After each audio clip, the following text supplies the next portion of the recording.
नमस्कार। आज के इस स्पेशल रिसर्च सेगमेंट में आपका स्वागत है। आज हम भारत की दिग्गज अपैरल एक्सपोर्ट यानी परिधान निर्यात कंपनियों में से एक पर्ल ग्लोबल इंडस्ट्रीज लिमिटेड या PGIL का गहराई से विश्लेषण करेंगे। बाजार में सही और बेहतरीन अवसरों की पहचान करना हमेशा मजबूत डेटा और शानदार फंडामेंटल्स पर टिका होता है। आज के इस खास रिपोर्ट में हम कंपनी के बिजनेस मॉडल, उसके फाइनेंशियल ट्रेंड्स और उन बड़े बदलावों को डिकोड करेंगे जिन्होंने हाल ही में स्मार्ट मनी का ध्यान अपनी ओर खींचा है। आगे बढ़ने से पहले जरा इस आंकड़े पर गौर कीजिए। 102%। ये कोई सामान्य आंकड़ा नहीं है। ये पिछले 5 सालों में PGIL का प्रॉफिट CAGR है। जब कोई कंपनी इतने शानदार मार्जिन के साथ अपने मुनाफे को लगातार बढ़ाती है तो ये बाजार के लिए एक बहुत बड़ा सिग्नल है कि पर्दे के पीछे कुछ बेहद मजबूत और सकारात्मक बदलाव हो रहे हैं। ये एक सॉलिड फंडामेंटल मोमेंटम का संकेत है।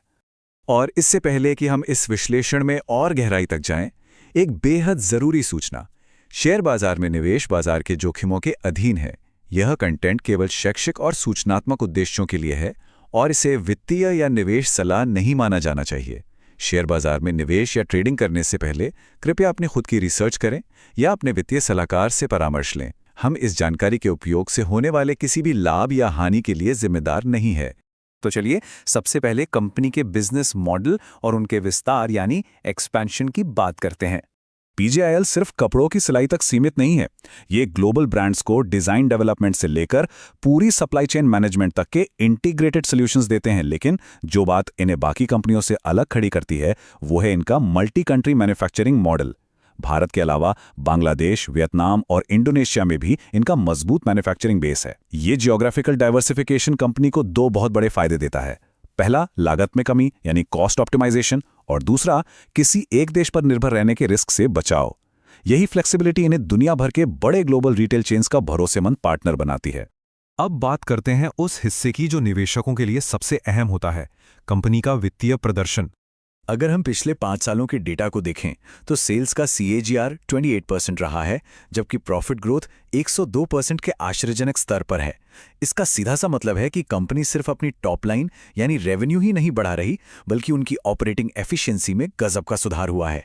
रेवेन्यू के मुकाबले प्रॉफिट का इतनी तेजी से बढ़ना साफ दिखाता है कि कंपनी बेहतर मार्जिन वाले ऑर्डर्स हासिल कर रही है और अपनी क्षमता का भरपूर इस्तेमाल कर रही है। और अगर हम रिटर्न रेशियोज की बात करें तो आंकड़े बेहद प्रभावशाली हैं। कंपनी का रिटर्न ऑन कैपिटल एम्प्लॉयड यानी ROC 19% से अधिक है और ROE 21% के पार है। फंडामेंटल नजरिए से यह दर्शाता है कि कंपनी अपने शेयरधारकों की पूंजी का बेहतरीन और उच्च गुणवत्ता वाला इस्तेमाल कर रही है। एक मजबूत बुक वैल्यू के साथ ये आंकड़े साबित करते हैं कि मैनेजमेंट पूरी तरह से वैल्यू क्रिएशन पर फोकस कर रहा है। अब सबसे महत्वपूर्ण मीट्रिक पर आते हैं, कैश फ्लो कन्वर्जन। कंपनी का ऑपरेटिंग प्रॉफिट से कैश फ्लो कन्वर्जन शानदार 94% है। इसका मतलब है कि जो मुनाफा कागज पर दिख रहा है उसका 94% हिस्सा असल में कैश के रूप में कंपनी के पास आ रहा है। यह अर्निंग्स की शानदार क्वालिटी का सबूत है। इसके साथ ही इनका डेटर साइकिल सिर्फ 30 दिनों का है, जो ये बताता है कि इनका पेमेंट कलेक्शन सिस्टम इंडस्ट्री में सबसे चुस्त प्रणालियों में से एक है। लेकिन बाजार में मौजूद अन्य कंपनियों के मुकाबले PGIL कहां ठहरती है? आइए पीयर कंपैरिजन पे एक नजर डालते हैं। वैल्यूएशन की बात करें तो PGIL का PE लगभग 34.69 है, जो कि अरविंद लिमिटेड के करीब है।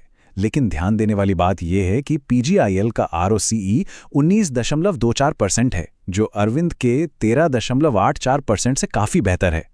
वहीं अगर इसकी तुलना गोकुलदास एक्सपोर्ट से करें, जिसका PE 64 के पार है और ROCE सिर्फ 8.39% है, तो ये बिल्कुल स्पष्ट हो जाता है कि PGIL वैल्यूएशन के लिहाज से आकर्षक है और अपने प्रतिस्पर्धियों की तुलना में पूंजी का कहीं ज्यादा कुशलता से उपयोग कर रही है।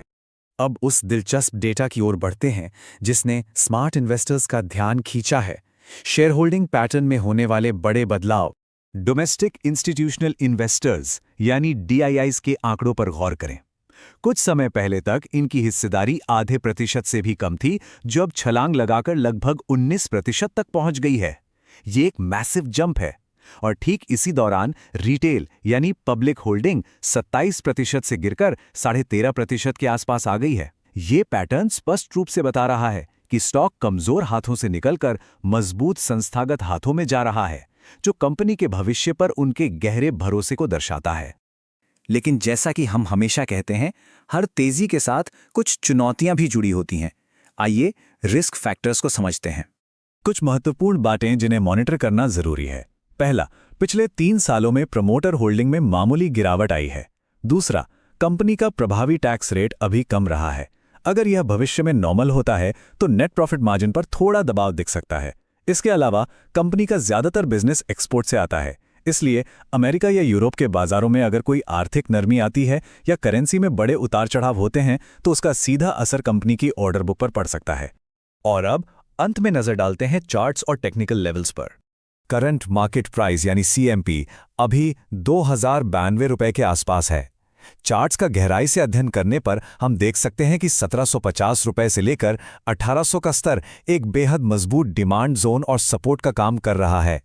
जो लोग पोजिशनल ट्रेडिंग के नजरिए से चार्ट्स देखते हैं उनके लिए 1745 रुपए का लेवल एक महत्वपूर्ण रिस्क फ्लोर या स्टॉप लॉस के रूप में काम कर सकता है।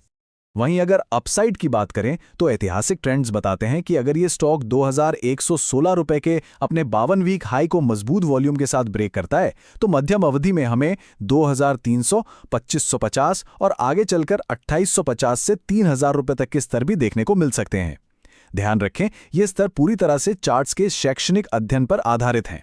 तो अंत में सबसे बड़ा सवाल यही है, बेहतरीन प्रॉफिट ग्रोथ, कैश फ्लो की ताकत और घरेलू संस्थागत निवेशकों की इस शानदार खरीदारी के बाद क्या PGIL आने वाली तिमाहियों में एक्सपोर्ट थीम का ये मोमेंटम बरकरार रख पाएगी? ये वो सवाल है जिसका जवाब हर निवेशक को अपनी रिसर्च के जरिए खोजना चाहिए। आज के इस विशेष रिसर्च रिपोर्ट में बस इतना ही। सीखते रहिए और बाजार के हर ट्रेंड पर अपनी नज़र बनाए रखिए। नमस्कार।